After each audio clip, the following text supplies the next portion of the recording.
The following video was recorded live on Twitch, and it's an honest and constructive review of a showreel from one of my subscribers.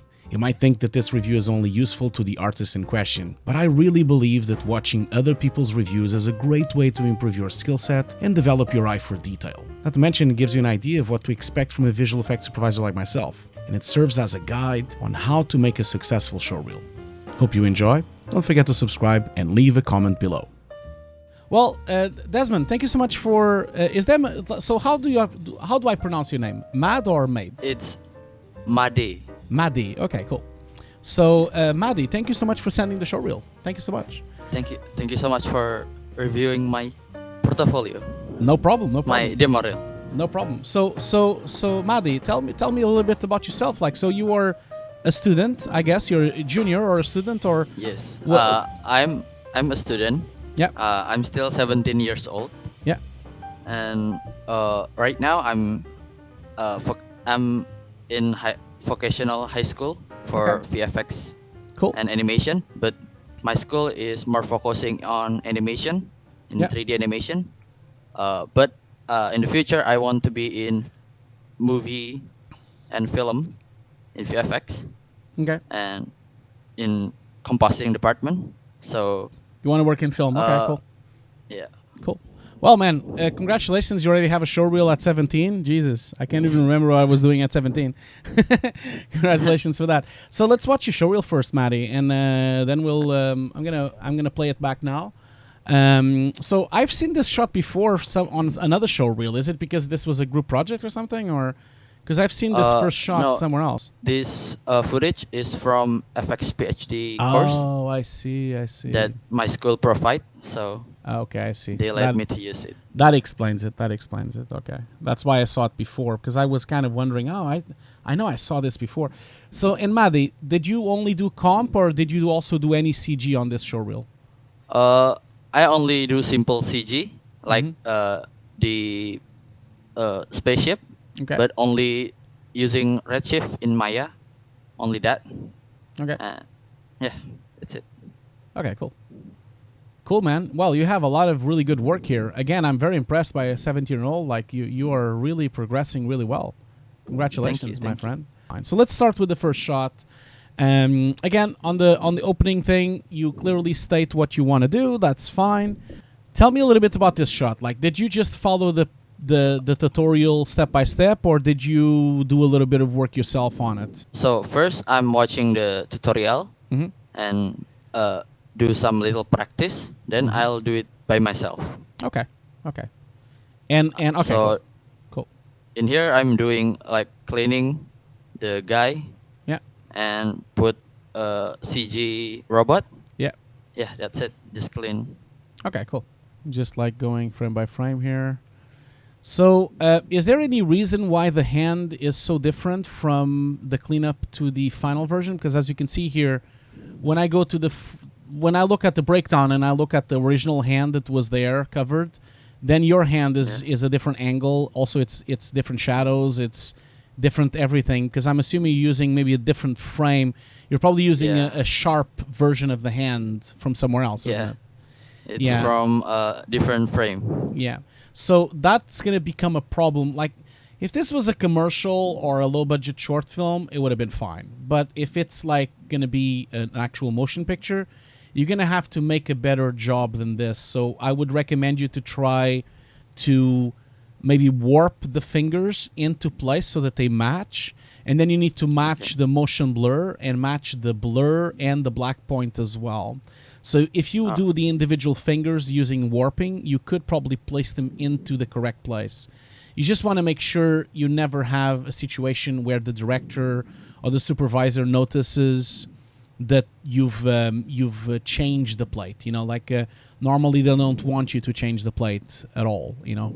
So that would be one thing I would say. Now, let me just watch. I'm still looking just at the hand, not really at... Because you see, the problem here is that... You see, your hand, this is the original hand that you kept. This is from the plate. Yeah, you see. I think it's definitely... Because it's even a very slow move. It's definitely easier for you to just warp the hand into place so that it matches the plate. So that's the first thing I would say. Now let's talk about the CG. itself, the actual CG integration and everything. So the CG integration, it looks good to me. The light direction looks correct. The motion blur, is the motion blur done in Nuke, or is it done through CG, like vectors, or? Yeah, using vector blur. Okay, cool. Just going to look at the original hand moving first. Because you have the perfect reference here. You have like an actual hand in motion blur moving. So I'm just like looking at the original hand moving and watching the actual original motion blur here, and then looking at your motion blur of the hand. If anything, I think you need more motion blur, because if you look at the hand, well, it's probably, no, it's fine. The hand blurs a lot more, but it is a different movement as well, so it might be different. So I think there's nothing wrong with your I mean, if anything, the lighting on the robot is a bit off, like, but that's really not your problem. But you could compensate it in comp, because if you look at the original person that was there, you clearly see that there is like a very strong light coming from the left side, and a lot of darkness on the back of the head. And when you put in your robot, that doesn't really exist. You see, like, your robot is not really having the same type. It doesn't really have the same type of lighting. And this, of course, is a problem coming from the lighting department. They should have lit him better from that side, from the left side. But you could always do this in comp. You could do a soft mask and just darken the back of the head there, and darken a bit the right side so that it matches a bit more the footage that was there, you know. So that would be the light. Always try to use as much as you can the plate, because the CG artist can only do as much, you know, like they can only do lighting as much as they can, but there's always an extra step that is done by compositing as well, you know. So I can see a lot of people on the chat really surprised that you're 17. I love that Lee is saying kids are coming for our jobs. You better believe it, Lee. You just need to be better. That's what you need to do, Lee. Everyone just needs to be better. So now this shot here. So this shot here for the street. So tell me a little bit about it then. Oh, you removed all the people in the back, yeah. Yeah. And then just the woman. Yeah. So again, a bit similar to the hand. Your cleanup is very good, but it doesn't match the original plate. That is the main concern I have. And obviously, it depends on the delivery. It depends on how much time you had to do the shot, obviously. Like, if this was a commercial, you would have had less time. And if it was a commercial, this would have been enough, you know. But if it was a film, they would never allow you to change the plate so much. So you see, if you zoom in here to the people crossing the street, you see there is too much of a difference between the street. It's almost like the street is warped into one side. There's a lot of warping going on. There's also, like, on the pillar here of the traffic lights, there's some kind of bad roto going on here, where your patch is going in and actually eating a little bit of the edge of the signal as well. So you have a bit of a problem there that you might want to look into. But I think the main concern really that I have, if you want to work in film, is that you need to be a bit more perfect with your cleanup. Like, we can't have so much warping. You see, for example, if you look at the crossing where she is, see, if I go from frame by frame, you can kind of see the crossing is actually warping and moving to the side. And also, it's like more blurry. The grain is probably not even matching. There's also problems even on the lower edge as well. Like, if you look at the way that the crossing is actually rotating and not matching there, you see, like, you have a lot of problems going on there that you need to kind of make sure they actually all match up. Because the cleanup itself is a good cleanup. I just feel like you need to be more accurate with the cleanup, so that you don't like for example, look at these cars here. Like, these people on the left side. If I go I know you're watching delayed on Twitch, but I'm just going the same frame. You can kind of see that it moves too much. Like, you actually filtering the patch too much. It's more blurred. And also the patch is moving upwards, which it shouldn't. It should stay where it is. You see that? All right. Yeah, I see that. Yeah.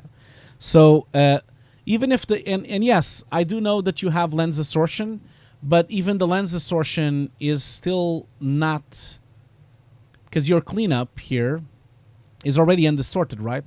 So you already undistorted the plate, so then you've warped it in, and then even when you put the distortion back, it's still not moving the plate to the correct place.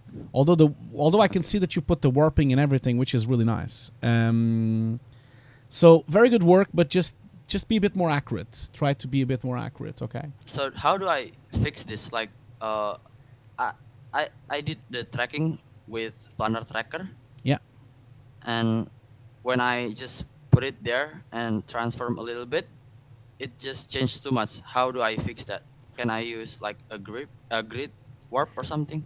Well, there's a couple of ways. I don't think you'll get a 3D track going well here because 3D tracking requires depth difference, and there is not enough depth differences. Parallaxing is not enough, I think, for you to be able to have a good 3D track. Because normally these kind of shots are done on a 3D track, so that you can actually have a proper cleanup. So then you can use like a projection for a cleanup, But because you can't really do a 3D track, what you have to do is, instead of using planar tracking for the whole thing, you need to consider that there are different parts of the shot, okay? So I would advise you to do smaller patches. If you do smaller patches and track smaller patches one by one, you won't have so much of an issue like you have right now. Just going to go into the frame that we're talking about. Because you see, when I look at this image here, although it's very little, like there's still parallax. I can see parallax between the light bulbs to the pillars, and I can see parallax between the people and the pillars and the lights. And then when you put your patch, it clearly loses all of the parallaxing because it's just a still.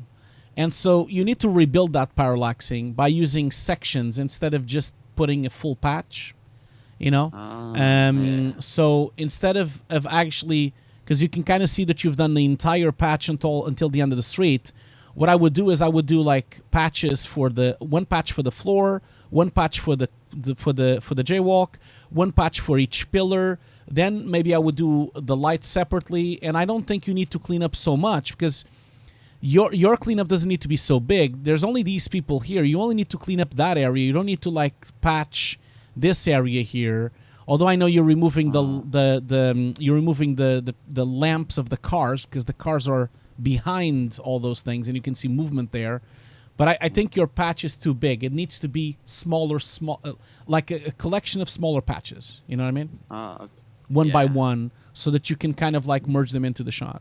So this shot with the girl going through the street, as I said, try to do smaller patches and try to be a bit more thorough through like looking at the original and after and see if you can get it to work, okay? Now, this shot here with this very strange ship in... so this ship was made by you, right? No, I found it 3D free online. So I just do. So the problem I have with this is that it's not good enough for it to be on your showreel. Okay, everything else is better than this right now. The reflections are very low quality. The modeling is a bit subpar. The material work is not very good. It doesn't have different materials. It just looks very strange. It doesn't look photoreal at all. I even think that the geometry is not... it doesn't have enough quality to be on this shot. I would not keep this shot. I don't think this shot is doable. I don't think this geometry is good enough.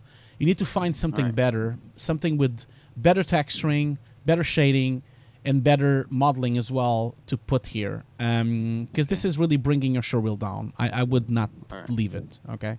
I would remove it because everything else is better. Okay, so the next shot, the rooftop shot. So what are you doing here? Let's see. Yeah, remove the buildings and put more buildings. Okay.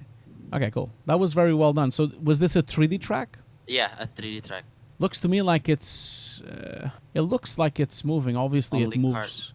It's only cards? Okay. It moves so fast that it's a bit difficult for me to judge if it's actually working or not. But just going frame by frame and looking at the original plate a little bit here.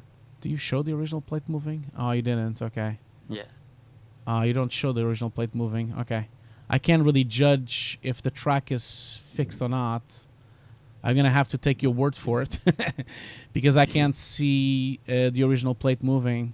One thing I would say is that your new buildings have too much blue. Okay, so the tonality of blue on your darks on the black level doesn't match the red to the black level of the original plates. So if you look at the original buildings that were there, they have an actual warm tint to them. They don't really have a lot of blues on the blacks. And when you put your matte painting cards, they have a lot of blue. They have a lot of haze in them. They should actually match the haziness of the back buildings and not, yeah, it's just like the color, like the black point that is off on these buildings, okay? Okay. And then this shot here, what is this shot all about, this street? So you have, this was something you filmed, or and then you made a day to night, right? I just found it on Google image, and then just make it night. And then you did a projection system, okay, cool. Yeah. One thing I would say, Maddie, there's no point of you showing the Nuke interface. I think that you don't want to do that, like, because you're gonna open yourself into criticism because maybe there's something that is not correct on the script, or maybe there's something strange on the script. You might not want to put the Nuke interface. I would much prefer to have a proper breakdown and see the layers. Not only because you're going to open yourself to criticism for the techniques, but also it's always nice to see the magical effect of the shot. You know, like you just want to show the original and then you show the final. You don't have to show the interface. I'm very against interfaces on showreels because it just looks a bit cheap. You know, All right. and also people in recruitment, they might not even know all the softwares, and they might not really understand what you're doing, you know. They might think this is a shot, or like there's always a lot of problems that could occur for that, you know. All right.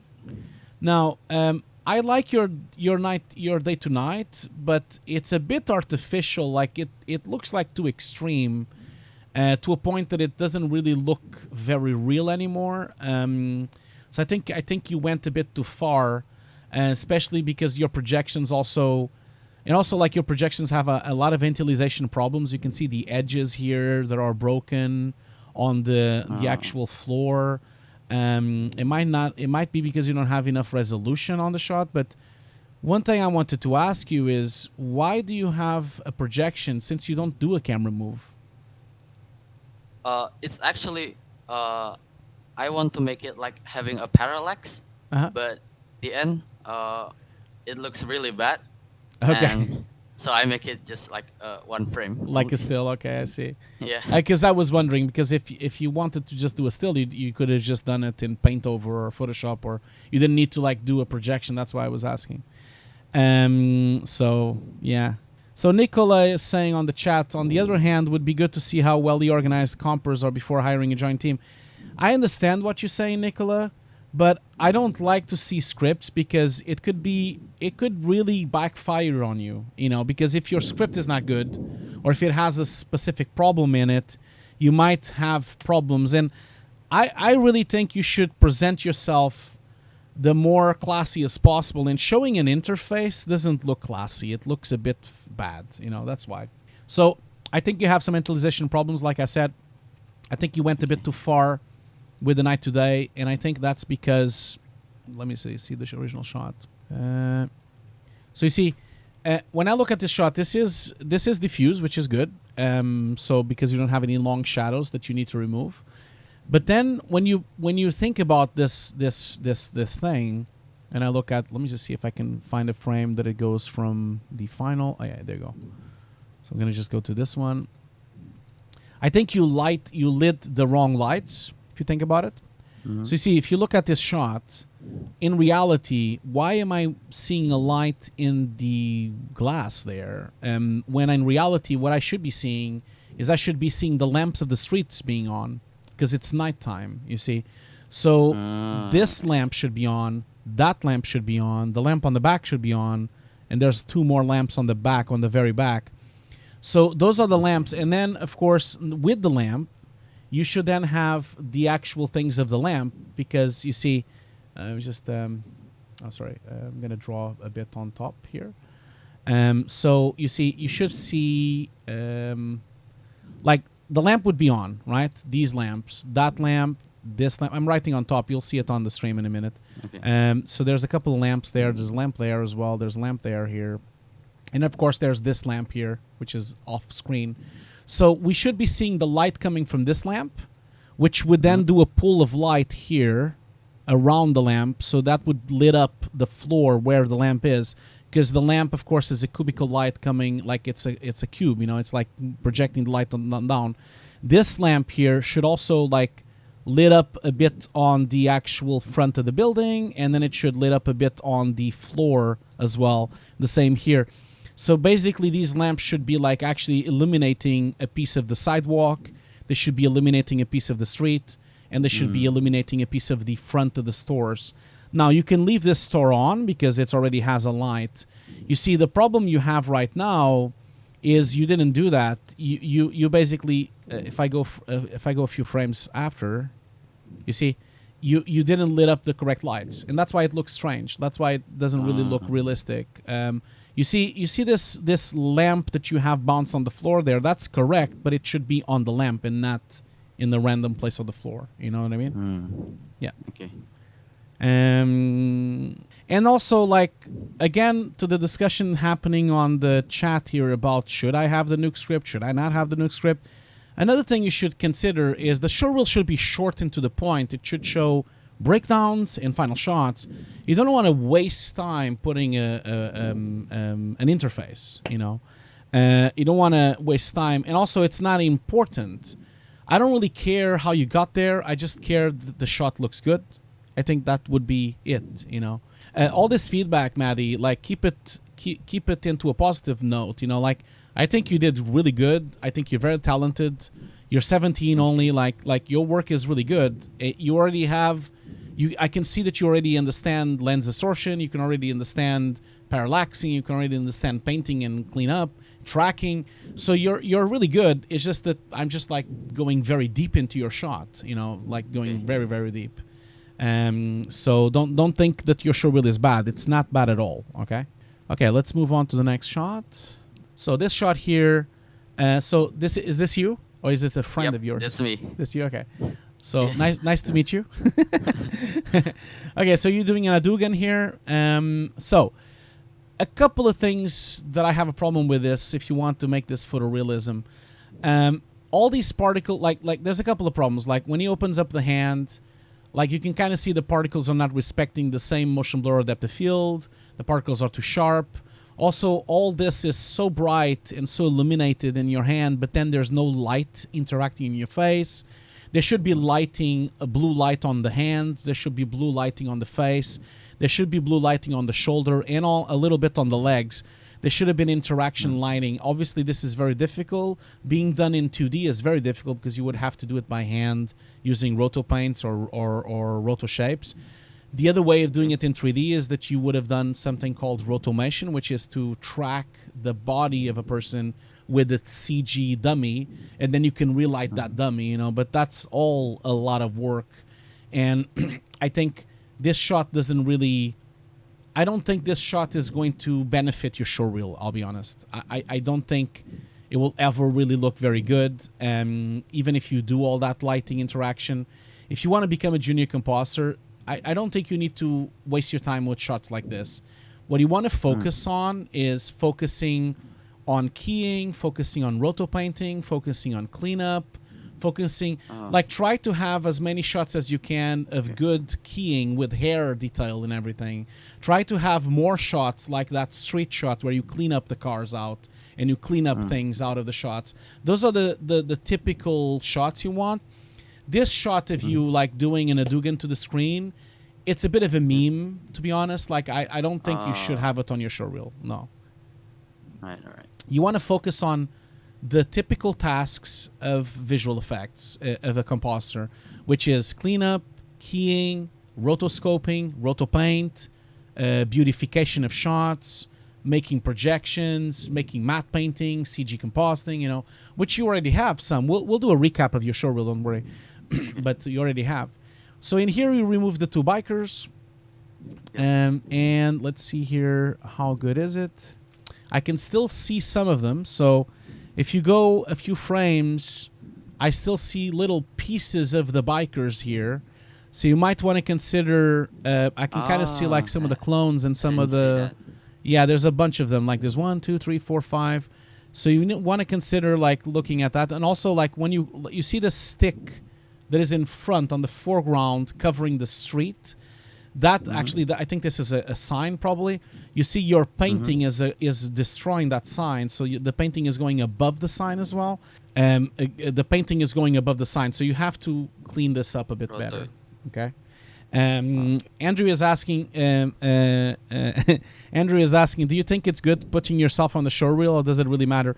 It doesn't matter that you are on the showreel. I don't think so, Andrew. I don't believe so. I just think that it matters that you're doing something that is a bit of a meme, you know, on the industry, because making these kind of, I'll tell you what type of memes you have. Like whenever you see After Effects showreels of artists that do a lot of After Effects, you always have a planet. You always have an Hadouken of some kind. You always have an explosion on the floor, and you have some lasers coming out of the eyes, you know. And those are just like shots that no one will ever do in the industry. We will never ever do unless you're hired to work on the X-Men, or if you're hired, and even if you're hired to work on the X-Men, and you have one of the characters that has lasers on his eyes, even that will not be done in comp. It will be done in 3D. So it's pointless to do those exercises, you know. So that's the thing. I think it's better for you to focus on photorealism. It's better for you to focus on things that are that nature. But yeah, you need to clean up that sign. You need to clean up the leftovers of the bikers. I think the rest looks pretty solid. I think you did good work there. So it's just those 3 things that need to be tweaked. And then you have a particle system with fire here. I'm not so sure what this is doing here. You're a compositor, so why would you have a fire particle system here? Because I think in my country, in Indonesia, I think compositors still wear many hats. Yeah. So that's why I just make it as, you know, just learn the simple particle. I see. So that sometimes in the future that might be help. I think so. Sorry, I got distracted by a question from the chat. So João Pombeiro here is on the chat saying, I blame Andrew Kramer. Yes, it is true. Andrew Kramer is to blame for this. Yes. I don't know Andrew Kramer, but if you're watching Andrew Kramer, you are to blame. At least João says that. Because it's true, like all these tutorials of lasers from the eyes and explosions on the floor, like they are all a bit pointless, because what's the point of you doing an explosion in After Effects? Because when you go to a company, you're going to do the explosion is going to be done by an Houdini artist. It's going to be done on the 3D department, and then you're just going to be comping the passes. You're not going to be really doing the explosion yourself. Now, regarding this fire, I understand your point of view of making, you know, like a particle system. It's good to showcase that kind of knowledge, but if you're going to apply for compositing, you need to put this particle system somewhere, instead of just having it over black. So you want to consider having an image where you comp this in, because I want to know how you are putting this fire on a real plate, you know? So consider that. And also, like, you need to consider the steps and the quality of your motion blur. You can kind of see that there's like quite a lot of artifacts going on. You have multiple motion blur steps. It's not smooth at all, the motion blur. I think you need more sampling on your particles as well. But I would really, if you want to keep the particles, you want to put them on a plate, okay? So maybe consider filming like maybe a candle and put some sparks there, or maybe film like a fireplace and put some sparks there, or maybe add sparks to the fireplace, you know, those kind of things. By the way, the glow in that particle, it's from your tutorial. Well, you went a bit too far though. Like, but again, I think it looks great if it's a nighttime. But if anything, if this was actually nighttime of you filming embers, I think the embers would be hotter. They would be like brighter and much more powerful in terms of whiteness, and then the glow would be more subtle. But try to put it on a shot. I think that would be great. All right. Now, next shot here, VFX for Life. You've tracked. Yeah. This is a planar tracking, I guess, isn't it? It's a 3D track. Okay, cool. And it's 3D track in Nuke, or is it somewhere else? In Nuke. Okay, cool. I see. Just like, sorry, I'm just like going through it again. Yeah, I don't really see any issues. Like, I think it's a really solid track. So the original plate is this painting, right? That's the like this big painting with, yeah, exactly. Yep. So I like the fact that you put, like, obviously this is a creative decision. Of course, it would have to be done by the director or something. Of these cracks, they look really cool, but they're not on the original plate. But I do like them. I think it's fine for you to put them. Okay. But keep in mind that on a real production, you would only put the cracks if the director or supervisor would want you to put the cracks. You know, it wouldn't be. Obviously, you could have shown that. That's a cool thing. You could show initiative by showing the cracks and then say, oh, wouldn't it look better with this? And then you would say yes or no, depending, you know. But yeah, it's well integrated. I also like your roto and cleanup as well, to put the original and the new one as well. It does look like it needs to be a little darker, but because the original painting, if you look at the black levels on the original painting that was there, I'm gonna go frame by frame here, so I can go back. You see, it's quite dark black. It's quite dark at the moment, and then when I go to your painting, you see the black becomes very gray. So you want to make sure that matches, so that it's actually matching.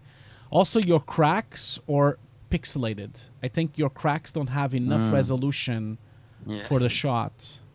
They look a bit pixelated. At least the one on the middle. I think the one on the top looks a little bit pixelated as well. The ones on the top look better, but the one on the middle looks very pixelated. It looks like it has low resolution. You might want to scale it down so that it doesn't look so pixelated. Okay?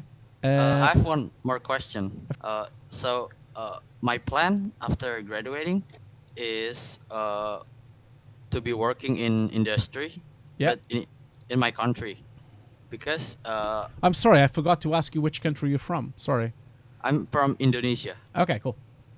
Okay, so as what I read is that you need a degree to apply for visa. So do you what should I do? I mean, if should I do some degrees in 3D before got into the industry, or I should just working in Indonesia for probably 2 until 3 years, collect a portfolio, and then try to apply abroad? Or Yeah, so the problem with Indonesia, I'm assuming, like, for example, you won't be able to go to London because they will require you a visa, and that means you would need a company to sponsor you. So that's the first problem if you want to go to London, for example, which is one of the centers of visual effects right now. And you could try Europe, but you might need a visa as well. I know Canada is a bit more open if you have a degree. If you have an actual degree, I know for a fact that in Canada it's a bit easier to get a visa even if you don't have a company sponsoring you. The United States is out of the question. They will never allow you, especially now with Trump. It's incredibly difficult for you to even get a visa for any kind. So because of those problems with the visa, unless you can find a company to sponsor you, I probably would advise you to stay in Indonesia and maybe build up your portfolio. I guess you have two options. You can either go to Canada and study there and then work there, because Canada is much easier for foreigners to come in, and it has a lot of visual effects industry. Like there's an enormous amount of companies there. So Canada would be a good choice because they have a good educational system, and they have like a lot of companies, and they allow you to come in if you have a degree. They give you study visas, and they give you work visas as well. If you can't do that, if you can't do Canada, then I think maybe it would be good. It would be good for you to work in Indonesia for a while to build your portfolio, and then if you become really good at it, then it will be so much easier for you to get a sponsorship. For example, Andrew works in Canada. Andrew Oxton is talking here in the chat. He says, I know someone that even with company sponsor was rejected with 8 years of experience because he had no degree. So it is important for you to have a degree, for sure. I know, for example, for Canada, that's a factor. For London is also a factor, for Britain. They want people to have degrees. So I think you should do a degree for sure. You don't have any degrees right Okay. now, do you? Yeah, no, Okay. I You don't have should any you should degree. you should have you should definitely try to do a degree in visual effects, or a degree in art, or a degree in visual arts, or a degree in 3D. Any of these degrees that would work. I don't know what exactly happens in Indonesia, but it would definitely help you to build up your case to have a visa to move to another country, you know. So I definitely think you should get a degree. And then the fact of working or not in Indonesia, it really depends on what you want to try to achieve. It's going to be slower if you stay in Indonesia, but if you can get involved on very good projects in Indonesia, at least you can build a really good showreel, and then it will be much easier when you apply to ILM and DNEG and MPC. They might even sponsor you if you have a good showreel, you know.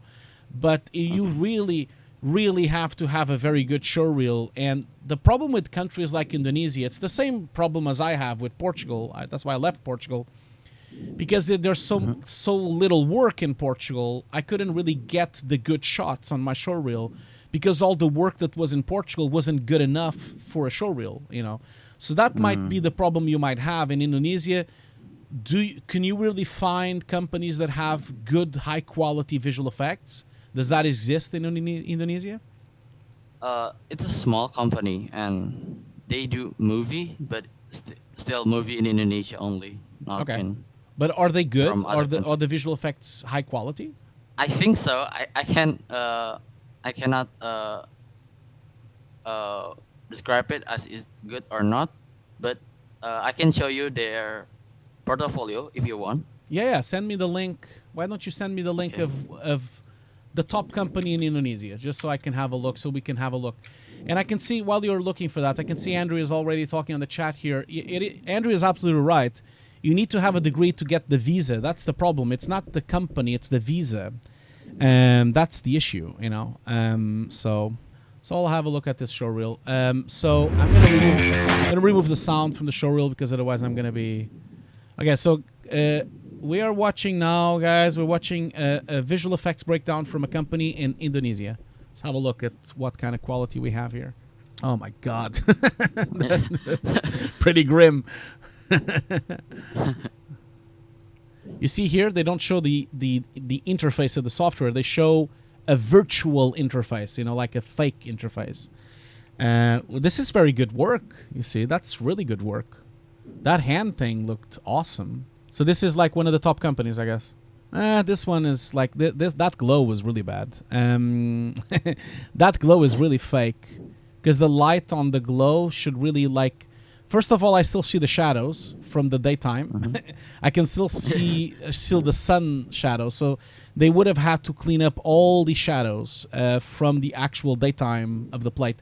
You can see the shadow of the daytime from the car. You can see it on the house, and then the lamps on the house are not lighting up anything. Like this lamp would do a rim light on the car. That lamp would do a rim light on the car. That lamp would do a rim on the floor. So not only they forgot the shadows, and especially this big tree shadow, but they also forgot to light it correctly. But anyway, the first shot was good. The second shot wasn't. Let's look at the first shot here. And so that's some bad keying there. Like, you can kind of see some rough edges, but it's good enough, I guess. But okay, this is going to be disgusting, I'm sure. Yeah. Wow. Well, that's cool. Although the black point is not really well made, the compositor wasn't very good. Like, you can kind of see that. You see here, like, the depth of field of the character is not really matching the depth of field of this centipede, and it's just the black points are not really matching. The black points of the little bugs are blacker than his eyes, which is a bit strange. So there's a couple of compositing problems there, but I'm sure they didn't have enough money or time to do it better. But this is absolutely disgusting, Jesus. This one is very good work. This one is really nice work. Wow, that's really bad. So the eye popping out is really, yeah, the eye popping out is really not well made. Doesn't have enough motion blur, and but the rest is fine. What are you showing us? Oh my god. Oh my god, it just gets worse. It just gets worse and worse. What the hell? What the hell is this movie, man? Jesus Christ. It's about Alt Witch. Yeah, that's good work. The head decapitation is really good work. That's really good. Yeah, you see, it's a bit inconsistent, but there's some good work and some bad work. I think any of these shots, any of these shots with the woman, the hand, the monster, if you had these shots on your showreel, you would definitely get hired on another company. They are good enough for you to showcase your work. So I do think that Indonesia is doing good work in visual effects for sure. There's some little minute problems with black points and minute problems with blur and depth of field, but that's why you're coming in, and then you're gonna come in and be better, Okay. So we're not gonna watch more because I think we've watched enough. But yeah. So returning to the conversation we were having, Maddie, I think that's the two things you probably should focus on. Try to get a degree, so that it's be easier for you to get a visa, and then from there, try to work as much as you can with good shots, good projects, the best visual effects in Indonesia to build up your showreel. So, but if you have the chance to go and study abroad, go and do it. Okay, if you have any chance of going to Canada to study, try. Anyway, I think that's it for your showreel review. So I hope this helped in some way. Hope it helped. Yeah, it helped a lot. Cool. Thank you so much. No problem. And don't forget, to always come back with, if you have an update on the showreel, come back and we can see it again, watch it again, and debate it and discuss it again. Okay. All right. Cool, man. Thank you so much, Andrew. Thank you. No, you. Thank you so much, Hugo. Sorry. It's fine. Andrew is also talking on the chat as well. You can also thank him. He's been giving a lot of advice as well. Well, I hope you have a great day, man. Congratulations for your showreel. Very good work. Okay. And especially you're 17, man. You have a life ahead of you. Like you were born in 2003, right? Yep. Yeah, that's crazy. Jesus, 2003. 2003, I was already an After Effects artist in Lisbon. That's insane. I was already working as an After Effects motion graphic artist in Lisbon. Jesus, that is a long time ago. I'm 41, so that's so to give you an idea. Okay, well, I'll see you later, man. Thanks so much for popping in. Okay, thank you so much. Bye. Hugo's Desk is fan-funded and only possible by the generosity and support of my Patreons, Twitch subscribers, and YouTube members. If you like my videos, please consider supporting my channel on Patreon or becoming a member on YouTube. Thank you so much.